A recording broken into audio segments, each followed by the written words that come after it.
Historias de Jack. Empezamos.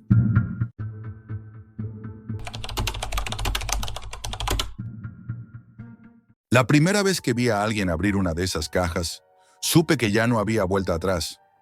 Soy policía. Al menos lo era cuando esto empezó. Hoy ya no sé muy bien qué soy. Después de tanto tiempo infiltrado, es como si mi vida anterior fuese un recuerdo lejano, borroso, como un sueño que se disuelve al despertar. Hace 5 años me asignaron la misión más peligrosa de mi carrera: infiltrarme en la mayor organización de tráfico de armas de Latinoamérica. Había estado en operaciones antes, pero esta era distinta. La policía llevaba años intentando desmantelar a ese grupo y nunca lograba atravesar la primera capa. Los líderes eran fantasmas y cada contacto que intentábamos se desvanecía entre muertes sospechosas y desapariciones. Yo era la pieza que debía encajar en ese rompecabezas. Me prepararon durante meses. Una nueva identidad, un pasado inventado, una historia sólida como comerciante. Aprendí códigos, argot, nombres de proveedores ficticios. Estaba listo para cualquier cosa: armas convencionales, explosivos, incluso tráfico humano. Lo que jamás imaginé era que lo que estaban vendiendo no encajaba en ninguna categoría conocida. Al principio todo parecía normal. Me hicieron pasar pruebas, pequeños encargos de confianza, entregas de cajas metálicas, siempre cerradas con un código numérico. Las enviaba a direcciones en distintos países. Los clientes eran hombres de negocios, mercenarios, incluso coleccionistas, excéntricos. Yo no abría nada, solo entregaba. Y a cambio recibía dinero limpio, billetes que olían a gasolina y sudor. Durante meses pensé que realmente eran armas: pistolas, fusiles, piezas desarmadas para pasar desapercibidas. Eso era lo que me habían dicho y tenía sentido. Pero un día me permitieron presenciar una de las subastas en la Deep Web. Recuerdo perfectamente esa noche. La sala estaba a oscuras, solo iluminada por las pantallas. En los foros ocultos aparecían ofertas, usuarios con nombres en clave, pujando con criptomonedas. Number. Vendían Kalashnikovs ni munición. Lo que subastaban estaba descrito como armamento experimental. Nadie pedía especificaciones, como si ya supieran de qué se trataba. Y el precio era obsceno. El ganador recibió una caja pequeña. Yo estaba en la sala cuando la abrió en su casa. Lo vimos, todos en tiempo real, a través de las cámaras que nuestro equipo había hackeado. Dentro no había nada que pareciera un arma, solo una piedra gris con vetas verdosas que brillaban levemente en la oscuridad. El hombre sonrió, confundido como si fuese una broma. Se la guardó en el bolsillo de la chaqueta. 3 días más tarde lo vimos sangrar por la nariz. Al 5.º día tenía manchas negras en la piel. Alex VII deliraba, gritando solo en su apartamento. Murió la noche siguiente. Yo pensé que se trataba de una coincidencia. Alguna enfermedad previa, un veneno accidental. Me convencí de que era eso. Tenía que hacerlo. Pero luego llegó el siguiente envío. Y el siguiente. Y el siguiente. Vi a una mujer en Colombia abrir una caja mediana y repartir el contenido entre sus amigos, convencida de que había comprado granadas. Colocaron las piedras en un cajón de madera, riendo, celebrando su buena suerte. 2 semanas después, todos estaban hospitalizados. Uno por uno. Fueron cayendo. Hemorragias, fiebres, vómitos incontrolables. Nadie sobrevivió. Vi a un empresario brasileño colocar la piedra en su despacho, como si fuera un objeto decorativo. Se jactaba de tener algo único, traído de las sombras. Un mes después estaba ciego, los globos, oculares literalmente licuados. Seguía vivo, pero rogaba por la muerte mientras su mujer lo grababa, llorando. Nosotros observábamos desde la sala, tomando notas como si fuese un simple experimento. Vi a un adolescente de Guatemala que había comprado una caja pequeña con los ahorros de sus criptomonedas. Esperaba un arma para impresionar a sus amigos. La piedra se la guardó bajo la Almohada. 2 semanas después, su cama estaba cubierta de sangre. Y lo peor era que nada de esto sorprendía a mis jefes. Era exactamente lo que esperaban. Las cajas no eran armas para atacar a otros. Eran trampas. Cebo envenenado para quienes buscaban poder. Cada piedra era una sentencia de muerte. Y cada muerte era observada y registrada por nosotros. Entonces entendí. La organización no solo vendía, experimentaba. Cada caja llevaba un rastreador, oculto. Cada casa, cada ordenador, cada móvil de los compradores era hackeado desde el primero momento. Yo formaba parte del equipo encargado de mirar. Mi trabajo no era proteger, ni detener, ni informar. Mi trabajo era observar cómo se destruían. Al principio no comprendía por qué. ¿Qué ganaban con eso? ¿Dinero? Sí, pero no solo. Había algo. Más. Quería creer que era simple sadismo, pero la verdad era peor. Recuerdo una reunión entre los líderes, en un almacén vacío con luces amarillentas y olor a hierro. Oxidado. Uno de ellos, un hombre alto con la voz áspera, lo dijo con absoluta calma. No vendemos armas, vendemos enfermedad. Y lo mejor es que ellos la pagan con gusto. Nadie se inmutó. Yo me quedé helado. Todo encajó en ese instante. No era tráfico de armas, era tráfico de muerte lenta. Y lo hacían como un negocio perfectamente calculado, como si no fueran criminales, sino empresarios de un mercado oscuro del que el resto del mundo aún no sabía nada. Desde entonces, cada caja que entregaba era un ataúd disfrazado. Cada comprador que observaba, desde la pantalla se convertía en un fantasma antes incluso de morir. Y yo, atrapado, incapaz de detenerlo, fingía ser uno de ellos mientras mi estómago se retorcía de asco. Con los meses, me ascendieron. Me daban más responsabilidades, más acceso a información. Cada paso hacia arriba era una caída más profunda en un pozo del que no podía escapar. Mis superiores de la policía dejaron de responder a mis mensajes. Nadie quería escuchar lo que estaba descubriendo, como si ya lo supieran o como si prefirieran mirar hacia otro lado. 5 años han pasado desde entonces. 5 años en los que cada muerte se quedó grabada en mí, cabeza como un tatuaje. Y lo peor es que empiezo a sentir que ya no me sorprende, que me estoy convirtiendo en ellos. Lo que nadie entiende es que no es solo un negocio, es un espectáculo, un experimento masivo, un teatro de dolor en el que nosotros somos los únicos espectadores. Ellos compran su propia condena. Y nosotros, escondidos tras pantallas, les vemos pudrirse.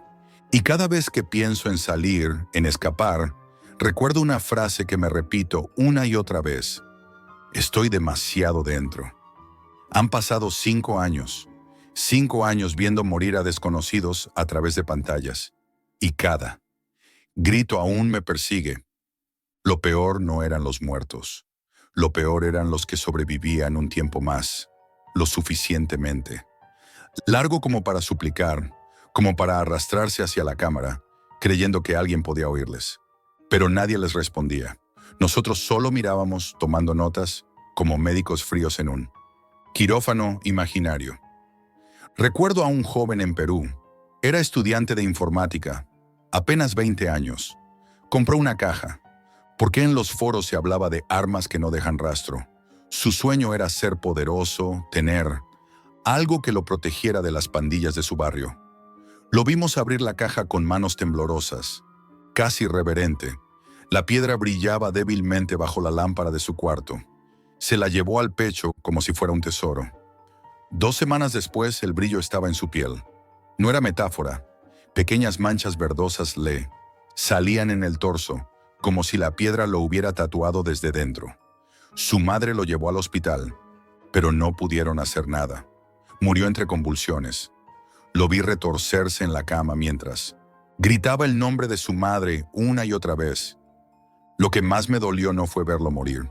Fue que, en la sala de observación, uno de mis compañeros soltó una carcajada. Parece un gusano en ácido, dijo. Nadie lo reprendió. Nadie. Con el tiempo me di cuenta de que la organización buscaba justo eso: personas vulnerables, ingenuas, desesperadas por tener poder. A ellos era más fácil venderles la ilusión de un arma perfecta. Eran carne de cañón. Y yo era cómplice de cada transacción. Recuerdo otra escena en Venezuela. Un grupo de 3 hermanos compró una caja grande. Querían revender el supuesto armamento para hacerse ricos. El mayor abrió la caja frente a una cámara, casera, riendo como si estuviera a punto de descubrir un tesoro.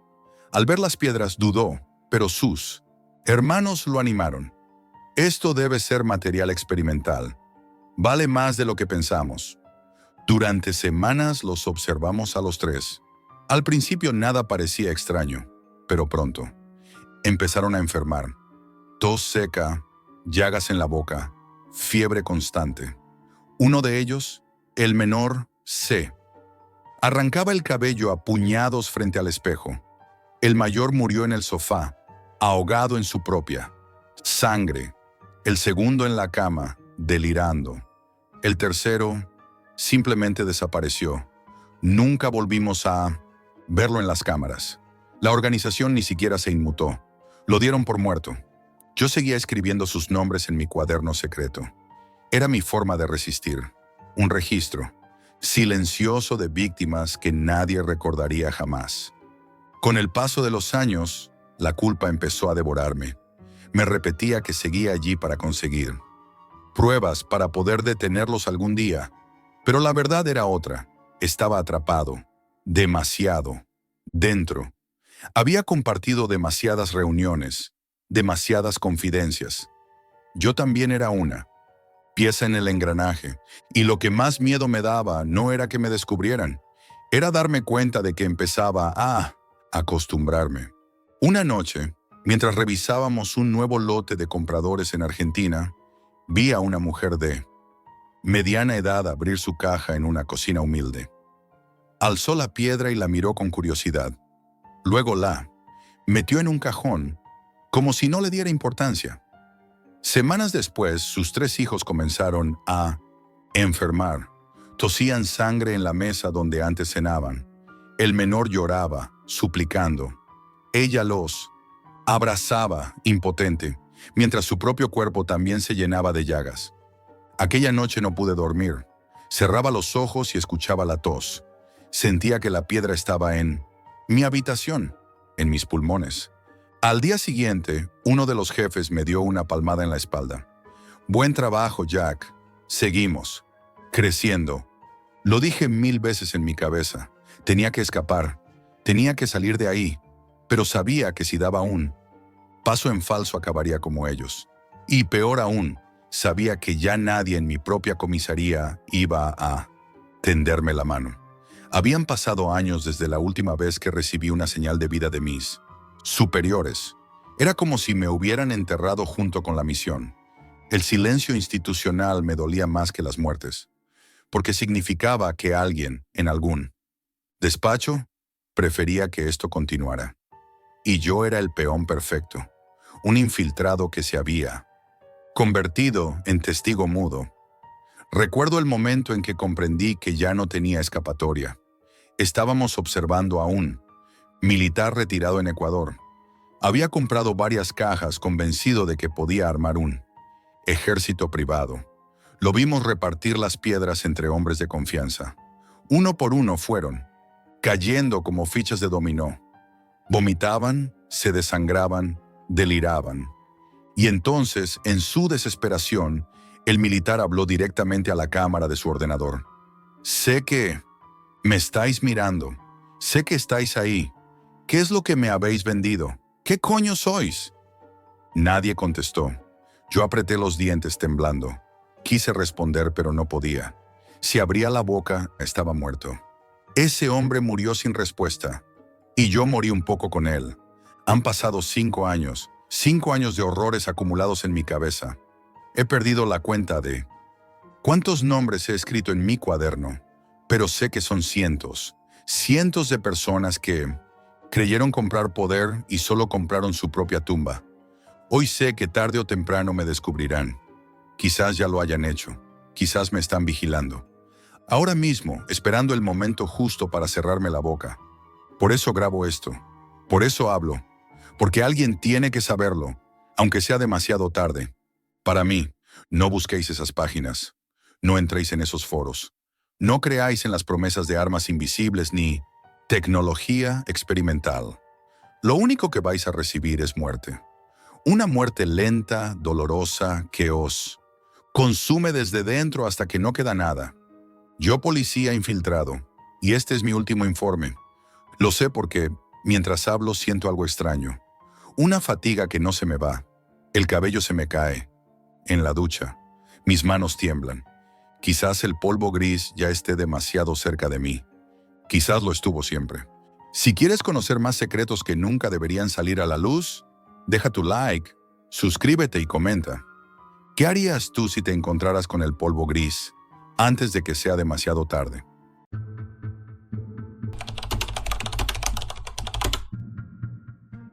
Cuando acepté entrar en ese ring, no pensé que no saldría solo con mi cuerpo, sino con mi alma. Soy boxeador profesional. He estado en combates que me han dejado magullado, hinchado, casi roto, pero ninguno me había preparado para lo que encontré esa noche. Todo comenzó una madrugada de insomnio, una noche cualquiera en la que la ansiedad me llevó a vagar por internet. Entre vídeos de combates pasados, me encontré con algo diferente. Un foro oculto, profundo en la red, lleno de hilos borrados y enlaces ilegibles. Fue allí donde vi un mensaje. Boxeo clandestino. Ganancias ilimitadas. Sin reglas. Al principio pensé que era un clickbait o una broma pesada. Pero había algo inquietante en esas palabras. Algo que removió algo dentro de mí. Mi carrera estaba estancada. Mis combates no me ofrecían la adrenalina que buscaba. Quería sentir algo real. Respondí al mensaje. Al poco tiempo recibí un enlace cifrado, coordenadas y una advertencia breve. Prepárate. No será un combate cualquiera, no me lo pensé. Lo acepté. Llegué al lugar semanas después, siguiendo coordenadas ocultas. El viaje fue largo. Atravesé carreteras abandonadas, bajo la lluvia. Cuando llegué, la oscuridad del lugar era total. Un almacén en ruinas se erguía en medio de un descampado, oxidado, cubierto de grafitis, con ventanas rotas. No había señal de móvil. El silencio era absoluto salvo por un golpe metálico, distante, como un tambor lejano. Aparqué el coche y me acerqué. El aire era frío, húmedo y cargado de un olor extraño.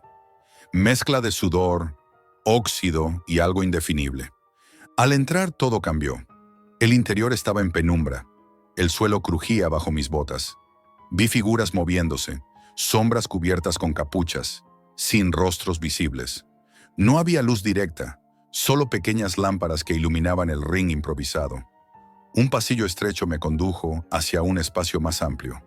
Allí estaba el ring, levantado con tablas carcomidas y alfombra manchada, rodeado por un círculo de espectadores. Todos callados, inmóviles, observando. No aplaudían, no respiraban de forma normal. Parecía que esperaban algo distinto a un combate. Un hombre apareció de la oscuridad. No habló, solo me entregó unos guantes desgastados, manchados de sangre seca. Su mirada era inexpresiva, casi clínica. Me señaló con un gesto seco hacia el ring. Caminé, cada paso resonaba. Había una sensación pesada en el aire, como si algo estuviera observando desde todos los rincones. El ring estaba rodeado de cuerpos encapuchados. No había árbitro ni reglas visibles, solo un círculo de expectación silenciosa. Entonces apareció mi rival. Era enorme, más alto y más ancho que cualquiera contra quien hubiera peleado. Su piel estaba cubierta de tatuajes y cicatrices, marcas que hablaban de una vida de violencia. No dijo palabra, solo me miró fijamente. Su mirada era fría, calculadora, casi bestial. El primer golpe llegó sin aviso, seco, directo, arrancándome la respiración y enviándome al suelo. El dolor se extendió por todo mi cuerpo como una ola. Me levanté. No había conteos, no había campanas. Cada golpe era un asalto a mi voluntad. El combate no era limpio. Caí una y otra vez, sangrando sin parar. El olor de la sangre era intenso, metálico. El silencio del público era inquietante. No celebraban, no gritaban, solo observaban. Entre los golpes, algo me hizo ruido en la cabeza. Escuchaba un murmullo constante, como voces bajas o una transmisión lejana. Miré alrededor. No había cámaras visibles. Era como si el combate estuviera siendo vigilado por algún tipo de presencia invisible. Entre asalto y asalto no había descanso real. Me empujaban a seguir. No había reglas, no había límite de tiempo. El aire estaba cargado de tensión. Entre el público vi rostros que me resultaron perturbadoramente familiares. Boxeadores desaparecidos, tipos de los que había oído historias, pero que nunca imaginé ver vivos. Todos allí, callados, observando. Algunos sostenían papeles con símbolos raros, otros anotaban números en silencio. El público cambiaba, aparecían más sombras a medida que avanzaba la pelea, como si fueran parte de un ritual. Cada golpe que recibía era un golpe contra mi humanidad. Mi cuerpo gritaba parar, pero algo me empujaba hacia adelante. El miedo creció junto con la violencia. No sabía cuánto podría resistir. En ese momento comprendí que no estaba solo luchando contra mi rival. Estaba luchando contra algo mucho más grande, algo que me había atraído hasta allí desde la red, una fuerza oscura que se alimentaba del dolor y el espectáculo. Mientras el combate se prolongaba, noté un cambio en el silencio. Era como si los espectadores contuvieran la respiración, expectantes, como esperando algo definitivo. Yo también esperaba, pero no sabía qué. Una parte de mí quería huir, otra sabía que ya no podía hacerlo, porque en ese ring ya no había vuelta atrás. La señal llegó sin aviso, un golpe seco, como el latido de un tambor en la oscuridad, seguido de un silencio absoluto. Fue como si todo el mundo se contuviera para observar. No podía distinguir si era la respiración de mi rival o la mía la que retumbaba más fuerte. Él estaba de pie, erguido, inmóvil como una estatua cubierta de cicatrices, mientras yo intentaba recuperar el aire. Sabía que aquel último asalto sería distinto. No era un combate más, era algo final. La campana invisible sonó. No había árbitro, no había cronómetro, solo la presión opresiva de aquel almacén y el silencio expectante del público. El combate se volvió salvaje, animal. Cada golpe que recibía me hacía temblar, no solo de dolor, sino de miedo. El sonido de mis huesos crujiendo se mezclaba con el chocar de guantes cubiertos de sudor y sangre. Mi mandíbula dolía como si alguien estuviera aplastando acero contra ella. Mi visión se llenaba de manchas rojas, mientras el aire que entraba en mis pulmones sabía a hierro. Mi rival no mostraba signos de cansancio. No respiraba como un hombre, respiraba como una bestia. Sus puños golpeaban con la fuerza de una maquinaria. No había técnica, solo violencia pura. Cada vez que caía, me levantaba por impulso, guiado por una mezcla de orgullo, adrenalina y un instinto irracional de supervivencia. Mis piernas temblaban como si fueran de goma, pero no podía detenerme. Había algo en ese ring que me empujaba a seguir. El público seguía inmóvil, como si fueran sombras más que personas. No celebraban, no gritaban, solo observaban.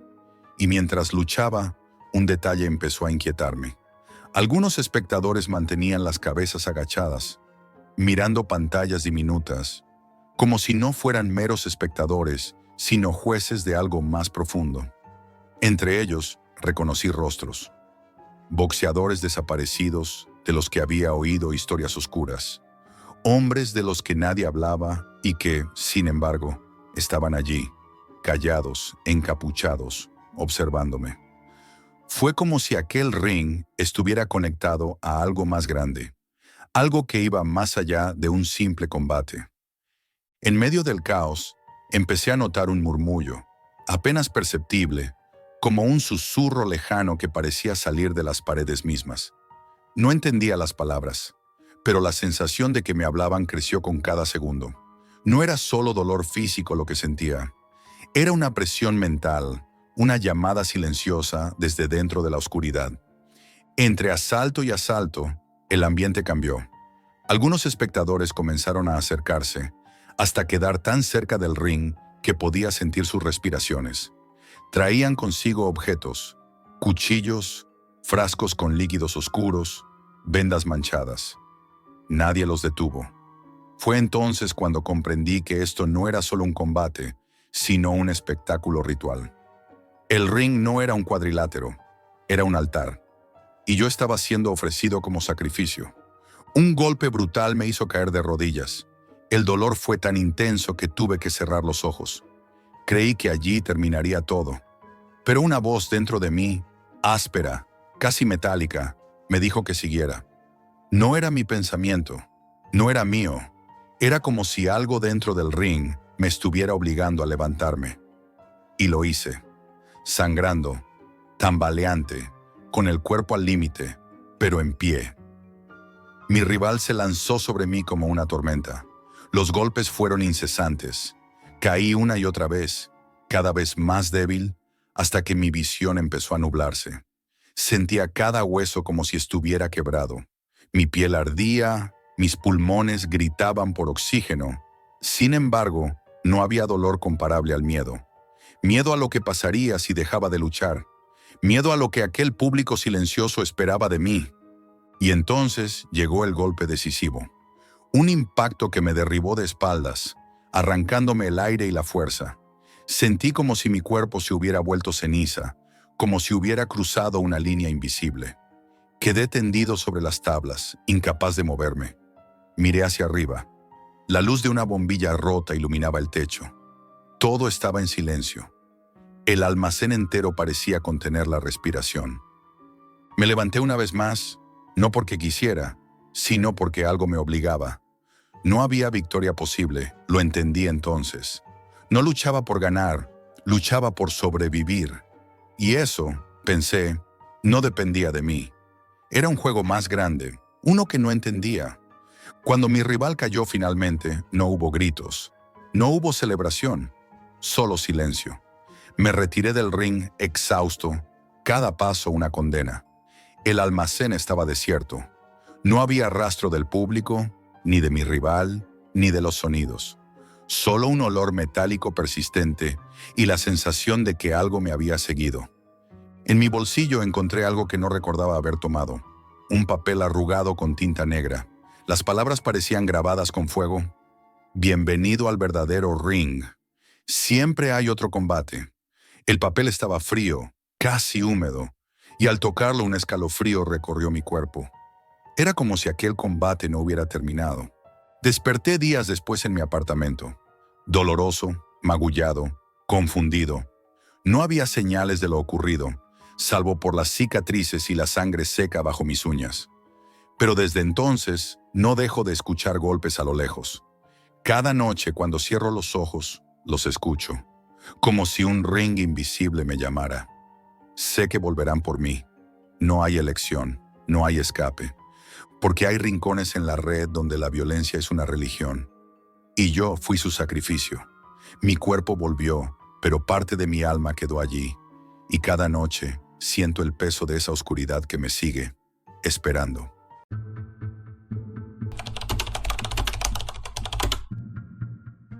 Nunca pensé que abrir un sobre cambiaría mi vida. Fue un martes cualquiera, uno de esos días en los que todo parece monótono. Trabajo, tráfico, cenas rápidas. La rutina me había absorbido tanto que apenas notaba los pequeños detalles. Pero esa noche fue diferente. Cuando llegué a casa, el cielo estaba cubierto por nubes densas y el aire olía a tierra mojada. La luz de la calle atravesaba las persianas, proyectando sombras extrañas sobre las paredes. Caminé hasta el buzón y encontré varias cartas normales, sobres de publicidad y uno diferente, un sobre blanco, sin remitente, sin sello, apenas un nombre escrito con tinta negra irregular. El mío. El papel parecía más grueso de lo normal, como si fuese antiguo, y al tocarlo sentí un escalofrío recorrer mi brazo. No lo abrí de inmediato. Lo sostuve durante unos minutos, escuchando un silencio extraño en mi apartamento. No había tráfico, no había vecinos hablando. Era como si el mundo se hubiese detenido.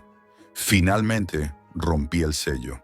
Dentro había una fotografía amarillenta con bordes desgastados. Era de Cindy, una antigua compañera de clase que había desaparecido hacía más de 10 años. Pero la imagen no era solo inquietante por su antigüedad. Cindy estaba colgada, su cuerpo torcido en una posición imposible, mutilada, con una sonrisa grotesca pintada en su rostro. Sus ojos parecían vivos, mirándome fijamente desde el papel. Debajo de la fotografía, escrito a mano con tinta roja casi seca, había una frase: la muñeca número 21. Un escalofrío me recorrió de nuevo. Guardé la foto en el bolsillo y me fui a dormir intentando ignorar lo que había visto. Pero esa noche fue imposible conciliar el sueño. Antes de dormirme, sentí que algo se movía en la habitación. Un susurro débil, casi imperceptible, como si alguien estuviera respirando cerca. Abrí los ojos. La habitación estaba en silencio absoluto. El reloj marcaba las 3:17 de la mañana. Intenté convencerme de que era imaginación, pero cada vez que cerraba los ojos volvía a escuchar ese murmullo, acompañado de un golpeteo rítmico contra la pared, como si alguien golpeara con cuidado. Me levanté para revisar y no había nadie. Al día siguiente intenté ignorarlo, pensando que era paranoia, pero la foto seguía en mi mente, más viva que nunca. En la oficina me costaba concentrarme. Cada ruido, cada sombra me hacía recordar esos ojos de la fotografía. Esa noche, la curiosidad me venció. Encendí mi portátil y, casi sin querer, terminé entrando a un foro oculto de la Deep Web. Nunca había navegado tan profundo, pero algo me empujó. Era un sitio oscuro, con enlaces que parecían no llevar a nada salvo advertencias. No sigas, no entres. Una mezcla de miedo y obsesión me hizo ignorarlas. Encontré un post titulado La muñeca número 21, caso sin resolver. Lo abrí. El post estaba lleno de enlaces y comentarios inquietantes. Algunos decían que era una leyenda urbana, otros hablaban de desapariciones inexplicables. Había testimonios, fotografías y audios. Me sobresaltó encontrar en un archivo la misma fotografía que había recibido esa noche. Entre los comentarios, uno destacaba: Eric sabe más. Contáctalo, junto a un enlace cifrado.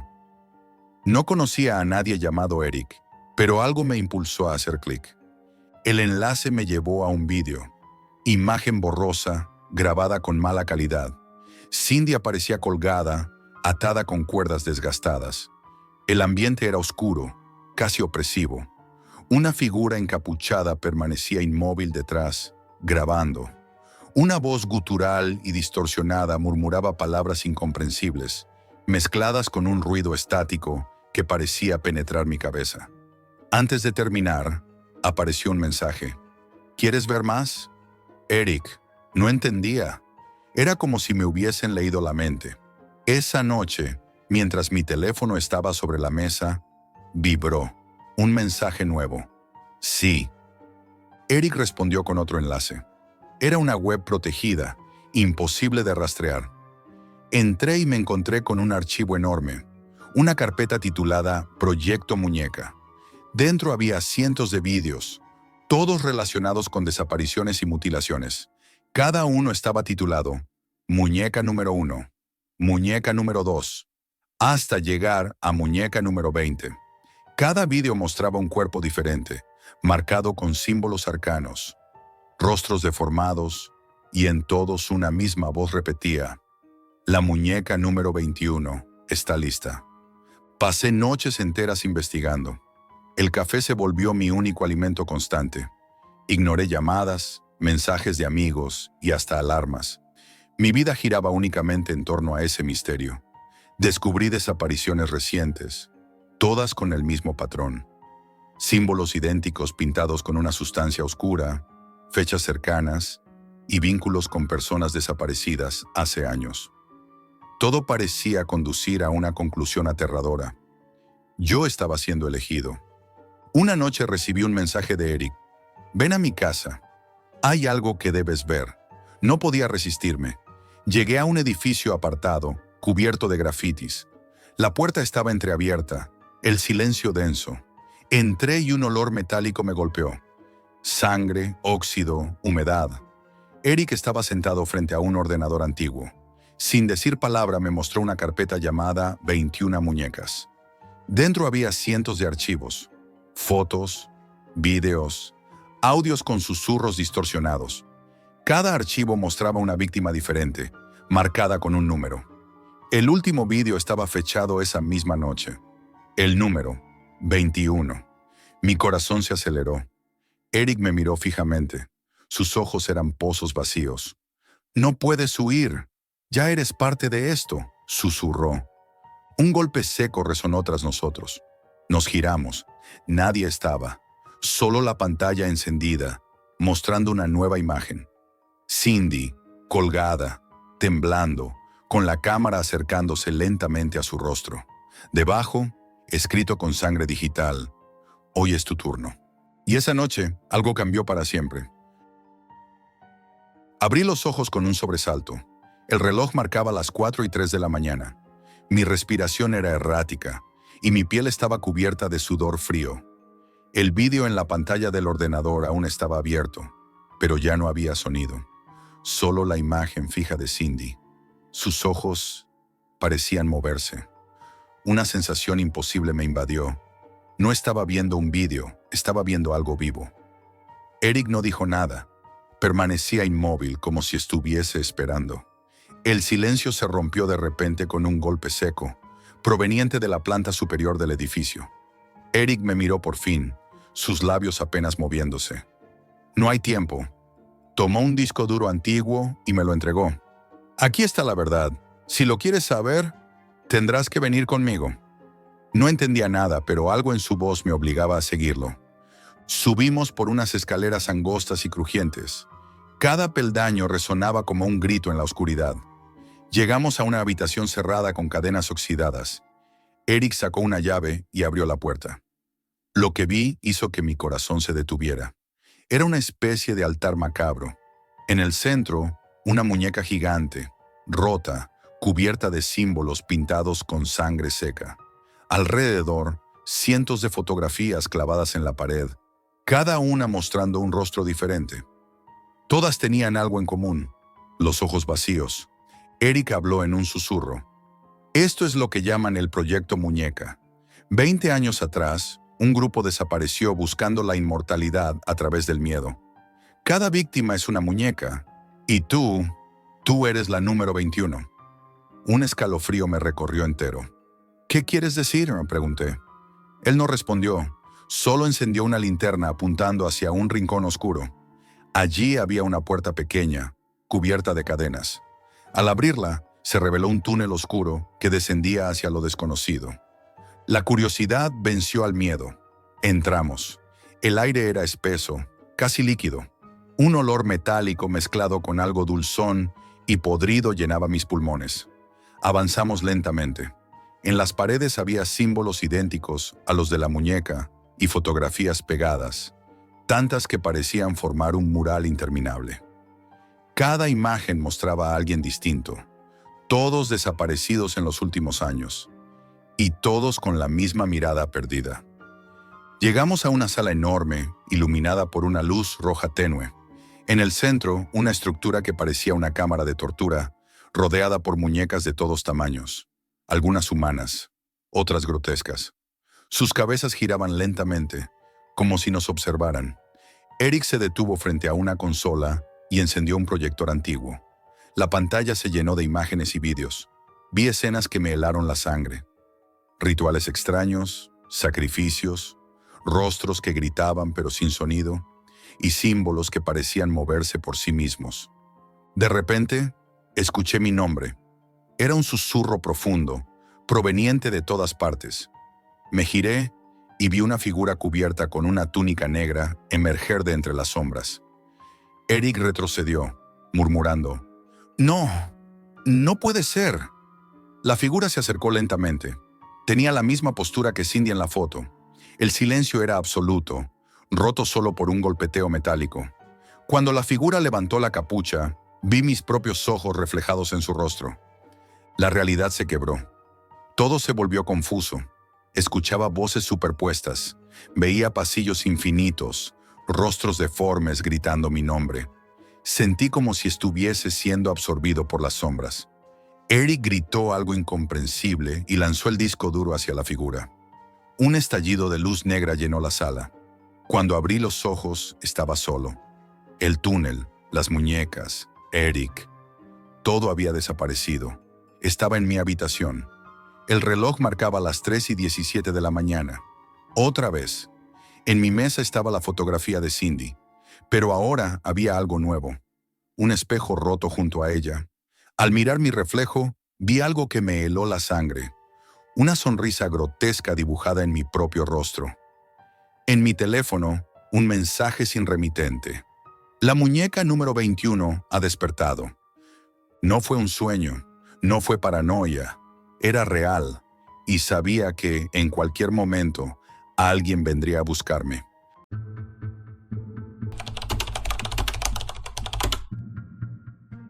No pensé que una barra de chocolate pudiera cambiar mi vida, hasta que la compré en la Deep Web.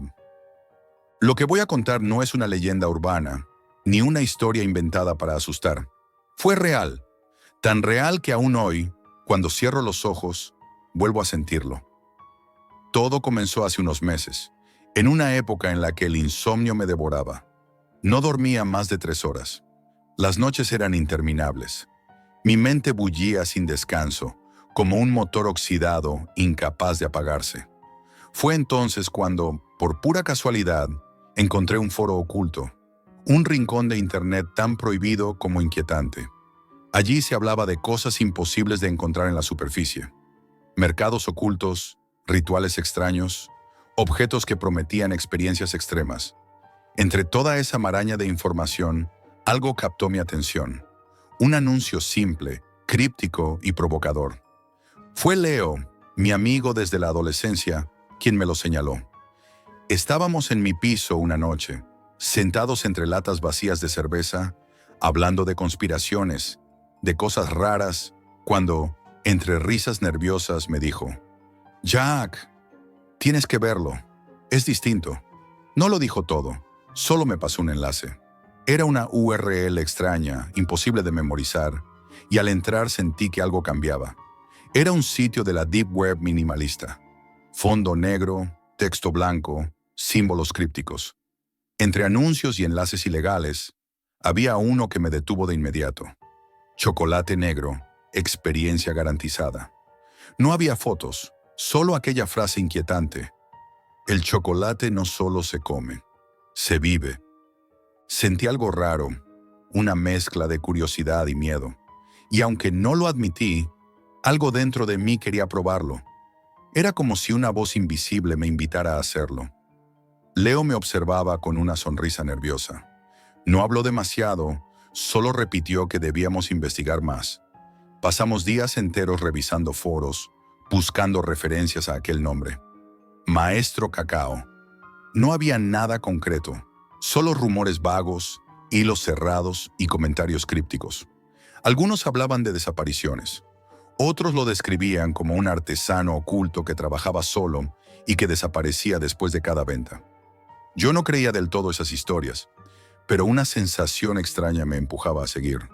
Una noche, mientras revisábamos juntos el foro, encontramos un hilo cerrado, con un título que parecía escrito como advertencia: «No compres el chocolate. Quien lo prueba no vuelve igual». Lo leímos en silencio. Leo se encogió de hombros y rió. «Es internet, tío. Ficción barata». Pero yo no podía quitármelo de la cabeza. Aquella advertencia resonaba como un eco en mi mente. Finalmente pagamos en Bitcoin, siguiendo las instrucciones precisas y casi rituales del sitio. No recibimos confirmación, solo un mensaje sencillo: «El paquete llegará el viernes. No abras antes de la noche». El viernes llegó y con él un silencio incómodo. El sobre negro no tenía remitente. No había rastros de dirección ni firmas. Lo abrimos en mi apartamento. Dentro estaba una barra de chocolate negro, envuelta en papel encerado negro mate, sin marca, sin explicación. Lo acompañaba una nota breve: «Hazlo solo. El momento lo decidirá tu mente». Leo y yo nos miramos, la luz tenue del salón creando sombras largas y extrañas. Había algo en ese paquete que producía incomodidad. Decidimos dejarlo hasta la noche, como una especie de ritual silencioso. Esa noche sabíamos sería diferente. Al caer la oscuridad, apagamos las luces principales. Dejamos encendida una lámpara pequeña. Pusimos música suave, algo ambiental, apenas audible. Nos sentamos alrededor de la mesa. El chocolate parecía absorber la luz, como si tuviera vida propia. Leo cortó un trozo y lo probó primero. Esto sabe raro, amargo pero dulce, dijo. Y huele a tierra mojada. Tomé un trozo. El sabor era intenso, profundo, como si cada molécula estuviera viva. No era solo comer chocolate, era ingerir un ritual. Al principio no pasó nada. Nos miramos, sonriendo nerviosos. Pero entonces algo cambió. El aire se volvió denso. El silencio se hizo pesado. Un murmullo extraño comenzó a llenar la habitación, como un susurro lejano, sin palabras claras, pero cargado de intención. Era hipnótico. Cerré los ojos. En mi mente empezaron a surgir imágenes imposibles. Un bosque húmedo, hojas brillando como metal líquido, figuras borrosas moviéndose en la penumbra. Abrí los ojos y Leo estaba inmóvil, mirando un punto fijo en la pared. Minutos después, nuestros sentidos se alteraron. Percibía texturas que antes pasaban desapercibidas. Vetas en la madera, partículas de polvo flotando, el leve temblor de la luz. Mis oídos captaban un eco constante, como un murmullo que venía de todas partes.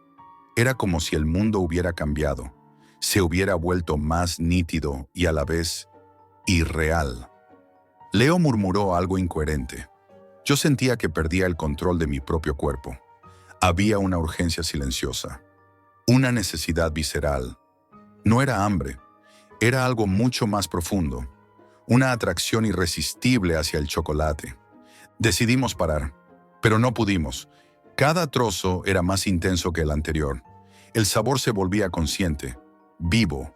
Era como si el chocolate se alimentara de nosotros. Mi mente empezaba a fragmentarse. Veía sombras en los rincones de la habitación. Rostros efímeros y distorsionados que desaparecían si los miraba directamente. Leo dejó de hablar. Simplemente se quedó sentado, inmóvil. Yo seguía comiendo, atrapado, casi hipnotizado. El tiempo dejó de existir. No sabíamos si pasaban minutos o horas. Fue entonces cuando escuché una voz clara, distinta de cualquier sonido. «No debiste venir aquí». Leo me miró. Sus ojos estaban dilatados. Su respiración era lenta y pesada. «Jack, esto no es normal», susurró. «Tenemos que parar». Pero algo en mí sabía que no podía.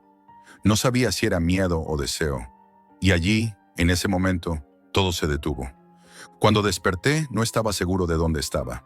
La habitación estaba en silencio absoluto, pero no un silencio normal. Era un silencio pesado, opresivo, como si contuviera algo más allá de la ausencia de ruido. El reloj marcaba una hora imposible. No sabía si habían pasado minutos, horas o incluso días. Mis sentidos estaban alterados. Un olor amargo y extraño impregnaba todo.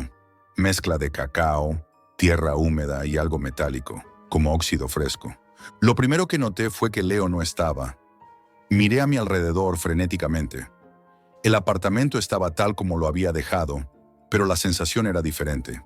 Había restos de chocolate esparcidos por el suelo, y la barra original estaba rota, sus trozos repartidos como si alguien, o algo, hubiera estado comiéndola después de nosotros. No había rastro de él, ni en el sofá, ni en el baño, ni siquiera en la ventana abierta que daba al callejón. En mi bolsillo sentí algo frío. Toqué. Era un trozo intacto de chocolate, envuelto en papel negro idéntico al original. Mi corazón empezó a latir con fuerza. ¿Cómo había llegado allí? No lo recordaba. Un miedo profundo se apoderó de mí. Una mezcla de fascinación y terror que no podía controlar. No podía dejar de pensar en aquella noche, en la sensación que me invadió mientras comíamos. Era como si algo hubiera quedado dentro de mí, adherido a mi mente. Pasaron las horas siguientes, como si estuviera atrapado en una burbuja fuera del tiempo. Cada vez que cerraba los ojos escuchaba ese murmullo extraño, un sonido hipnótico, constante, sin palabras claras, pero cargado de intención. Lo oía incluso cuando abría los ojos, como un eco persistente. Mi percepción cambiaba. Los objetos en la habitación parecían moverse imperceptiblemente. Las sombras crecían y se reducían sin motivo. Las paredes parecían respirar. Intenté salir a la calle para despejarme, pero al abrir la puerta, la luz del exterior me golpeó como si fuera física. El mundo parecía distorsionado, y al bajar las escaleras sentía que estaba observando todo desde una perspectiva diferente, como si mi conciencia hubiera quedado dividida. Los sonidos de la ciudad se deformaban. Pasos, voces, coches. Todo sonaba distante y distorsionado, como si estuviera atrapado dentro de un sueño lúcido del que no podía despertar. Volví al apartamento, revisé mi teléfono. No había mensajes ni llamadas, ni rastro de Leo. Empecé a buscar en la Deep Web cualquier referencia a Maestro Cacao, pero su página había desaparecido por completo. El enlace que Leo me había pasado ya no existía. Era como si nunca hubiera estado allí. Eso me provocó una inquietud aún mayor. Con el trozo de chocolate intacto en la mano, una mezcla de miedo y deseo me invadió. Sabía que si lo probaba otra vez, cruzaría un límite imposible de regresar, pero no podía dejarlo. Era como una necesidad visceral, un llamado profundo dentro de mí. Esa noche, mientras la ciudad dormía, me senté solo frente a la barra rota. Encendí una lámpara tenue y puse música ambiental. El aire estaba frío, demasiado frío para estar en mi apartamento. Cada bocado fue más intenso que el anterior. El sabor se volvía casi consciente, como si estuviera comunicándose conmigo. No era solo chocolate, era algo que existía fuera de mí y dentro de mí al mismo tiempo. Cerré los ojos. Todo empezó a transformarse. Las paredes desaparecieron. Sentí que flotaba, como si mi cuerpo hubiera dejado de existir. Imágenes imposibles aparecían en mi mente. Un bosque húmedo, raíces negras que se entrelazaban como venas. Un rostro que me observaba desde la oscuridad. Vi a Leo, pero no era él. Su figura estaba distorsionada, como hecha de sombras y luz. Tenía los ojos negros, vacíos. Sonrió, pero no era una sonrisa humana.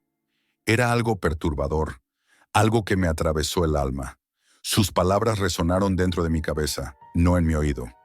No vuelvas. No podrás regresar. Quise abrir los ojos, pero algo me lo impedía. Era como si mi mente estuviera atrapada, separada de mi cuerpo. El murmullo se convirtió en un grito interno. Hazlo otra vez. Vuelve. Sentí que perdía mi identidad. No sabía si era Jack o algo más dentro de mí. Cuando finalmente logré abrir los ojos, estaba solo. El apartamento estaba intacto, salvo por el olor amargo y los restos de chocolate. No había señales de Leo. No había señales de mí mismo. Todo estaba cubierto por una quietud aterradora. Busqué en la Deep Web. Maestro Cacao había desaparecido. No quedaba rastro alguno de él o de su sitio. Era como si todo hubiera sido una ilusión, un sueño colectivo del que nunca había despertado. Desde entonces no duermo bien. Cada noche, al cerrar los ojos, escucho ese murmullo. No es voz, no son palabras. Es una sensación persistente, una invitación, un llamado imposible de ignorar. Hazlo otra vez. No hay vuelta atrás. Y mientras escribo esto, siento algo frío en mi bolsillo.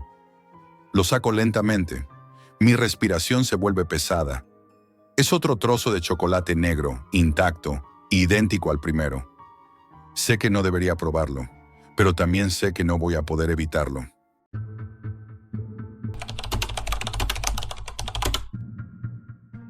Una simple competición puede convertirme en testigo de algo tan profundo, tan oscuro, que cambiaría mi vida para siempre.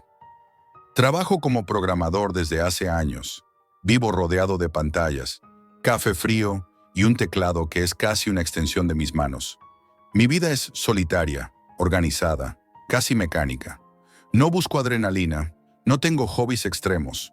pero sí me atraen los retos imposibles. Esa noche estaba revisando foros oscuros de programación en la Deep Web como cualquier otro día. Entre códigos y hilos olvidados, apareció un mensaje nuevo, sin remitente. No era un mensaje corriente, era un archivo cifrado acompañado de una frase inquietante. Si quieres entrar en la competición definitiva de hacking y cifrado, descifra esto. Cadena incomprensible. La curiosidad me venció. Abrí el archivo. Era un mapa digital extraño, como un plano hecho de códigos y símbolos incomprensibles. Cuanto más lo examinaba, más entendía que no era un reto cualquiera. Era una puerta oculta, un portal dentro de la Deep Web, un lugar llamado El Abismo. Lo que encontré allí no tenía precedentes. No había registros públicos, ni foros, ni menciones en ninguna parte. Era un concurso oculto, y algo en mí me empujó a cruzar esa puerta. Accedí.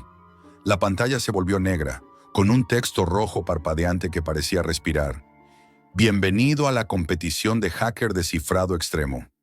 Solo los más preparados sobrevivirán. No había ninguna información adicional, solo un botón. Entrar. Lo pulsé sin pensar demasiado, y en un instante aparecí en una sala virtual. Era minimalista, fría, un fondo oscuro y columnas de texto intermitente. Otros competidores estaban ahí, identificados únicamente por alias: Nullbyte, Crypter, Blacknode. No hablaban demasiado, no intercambiaban nombres reales. Era como estar dentro de un espacio donde las identidades se desvanecen. Un mensaje emergió en la pantalla. Bienvenidos. Soy VoxCrypt. Las reglas son simples. Superarás niveles de cifrado cada vez más complejos. Cada nivel revela un archivo oculto. El que llegue al final obtendrá acceso al nivel definitivo. No hay marcha atrás. Algo en esa frase me erizó la piel. No podía definir si era miedo o excitación. Mi instinto me decía que algo no estaba bien. Pero había algo aún más fuerte que el instinto: la atracción de un desafío imposible. El primer nivel fue casi trivial: romper un código César modificado. Mientras trabajaba, noté que el archivo resultante contenía un mensaje extraño. No formaba parte de las reglas. Decía: no confíes en ellos. No es un juego. Lo descarté. Me dije que era una broma o una advertencia psicológica para añadir tensión. No podía imaginar que fuera real. Cada nivel siguiente fue distinto.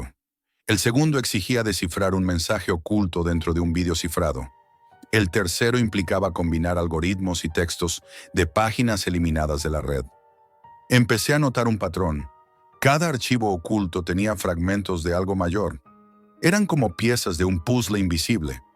En cada nivel recibía mensajes breves como advertencias. Jack, no sigas. Lo que buscas no es un premio, es algo más profundo. Otro decía: cada nivel consume algo de ti. No sabrás qué hasta que sea demasiado tarde. La tensión en la sala virtual creció. Nadie hablaba. Solo breves líneas de código y frases crípticas. Algunos competidores desaparecían sin previo aviso. No había notificación. Simplemente, sus alias dejaban de existir. Nadie preguntaba por ellos. Era como si fueran borrados. La presión aumentaba con cada nivel. El desafío se volvía mentalmente agotador. No era solo descifrar códigos. Era un juego que ponía a prueba la mente, la paciencia y algo más que no podía definir. Cuando llegué al nivel 8, algo cambió. El archivo que recibí era enorme, protegido por capas de cifrado que no existían en ningún sistema conocido. Era como si estuviera diseñado para cambiar, para evolucionar. Cada vez que intentaba romperlo, parecía mutar. Era vivo. Pasé horas delante de la pantalla, ignorando el hambre, la sed, el reloj. Cada intento hacía que mi habitación se sintiera más pesada. El silencio era absoluto, salvo por el murmullo de mi teclado. Y entonces lo abrí. Era un vídeo, y no un vídeo cualquiera. Mostraba mi habitación, mostraba mi ordenador, me mostraba a mí mismo escribiendo en ese mismo instante. No había cámaras. Nadie podría haber grabado eso. El ángulo era imposible. Un escalofrío recorrió mi espalda. Miré alrededor. Todo estaba en silencio, pero algo dentro de mí sabía que estaba siendo observado. La sala virtual quedó muda. Ningún mensaje, ningún alias respondía. Y entonces apareció una línea roja en la pantalla. Nivel 9. No hay marcha atrás. Mi pulso se aceleró. Cerré los ojos un instante y respiré hondo. Lo sabía. No había vuelta atrás. Cuando apareció la línea roja en mi pantalla diciendo Nivel 9. No hay marcha atrás. Sentí un nudo en la garganta. No era miedo simple, era una mezcla de ansiedad y curiosidad imposible de reprimir. Sabía que aquello ya no era un reto normal. Había cruzado un umbral. El 9º nivel no fue como los anteriores. No solo exigía habilidades técnicas, sino algo mucho más profundo: cuestionar la realidad misma. Me pidieron descifrar textos fragmentados que parecían extraídos de registros reales, diarios de hackers desaparecidos, notas de foros eliminados, confesiones de personas que decían haber estado aquí antes que yo. Cada fragmento llevaba una firma distinta, como si alguien quisiera dejarme mensajes personales. Algunos contenían nombres y direcciones reales, fechas que coincidían con desapariciones no resueltas en la vida real. Otros eran datos inquietantes, listas de códigos binarios que al traducirse formaban frases como «No puedes escapar de esto». Era imposible ignorarlo. Todo empezaba a parecer parte de algo más grande. Algo diseñado no solo para probarme, sino para cambiarme. Pasé horas trabajando. No dormí, no comí. Mi habitación se volvió un laberinto de cables, pantallas encendidas y notas garabateadas. Mis dedos se movían casi solos, siguiendo patrones que aparecían y desaparecían en la pantalla. Cada intento era una lucha contra mi propia mente. A mitad del proceso, recibí un mensaje directo de uno de los competidores desaparecidos. O eso creí. Era de Nullbyte. El mensaje era breve. Jack, no es un juego. El archivo final no es un premio. Es un contrato. Una vez abierto, ya no eres dueño de tu mente. No respondí. No podía. Tenía el pulso acelerado. Había algo en esas palabras que me heló la sangre, pero la curiosidad me empujaba. Y era demasiado tarde para volver atrás. Finalmente llegué al archivo final, verdad.exe. Era un archivo gigante, protegido por capas de cifrado tan complejas que parecían imposibles. Empecé a romperlo lentamente, como si cada paso me costara un poco de mi cordura. Era un reto más allá de lo técnico. Era psicológico. Sentía como si el archivo respondiera a mi estado mental, cambiando según mi nivel de concentración. Cuando por fin lo abrí, mi respiración era pesada. La pantalla parpadeó y apareció un vídeo. No era un vídeo común. Era una grabación en primera persona, como si alguien hubiera filmado desde mis propios ojos. Mostraba mi habitación, mi ordenador y a mí mismo sentado, escribiendo, en ese mismo instante. No había cámaras, no había explicaciones posibles. El ángulo era imposible. Un escalofrío recorrió mi columna vertebral. Cerré los ojos un momento. Cuando los abrí, había un mensaje escrito en la pantalla. «Bienvenido al final, Jack». La narración comenzó. Era una voz distorsionada, metálica, profunda. Contaba una historia, como si estuviera leyendo un diario perdido. Hablaba de cada nivel, describía exactamente lo que había hecho yo, incluso mis pensamientos internos. Mencionaba mis dudas, mis temores, cada decisión que había tomado. Y entonces dijo mi nombre. «Jack, has llegado al final. Pero el final es solo el principio. Ahora eres parte de El Abismo». La pantalla parpadeó una última vez. Todo desapareció. Mi ordenador se apagó. No había forma de reiniciarlo. La conexión a Internet había desaparecido por completo. La habitación estaba en un silencio absoluto, pesado, como si el mundo se hubiera detenido. Intenté levantarme, pero mis músculos estaban rígidos. Mi cabeza dolía. No sabía si había pasado horas o días. Miré alrededor. Todo parecía igual, pero había algo diferente. Una sensación indescriptible. Una presencia. No entendía si había ganado o perdido. Solo sabía que no podía salir de allí.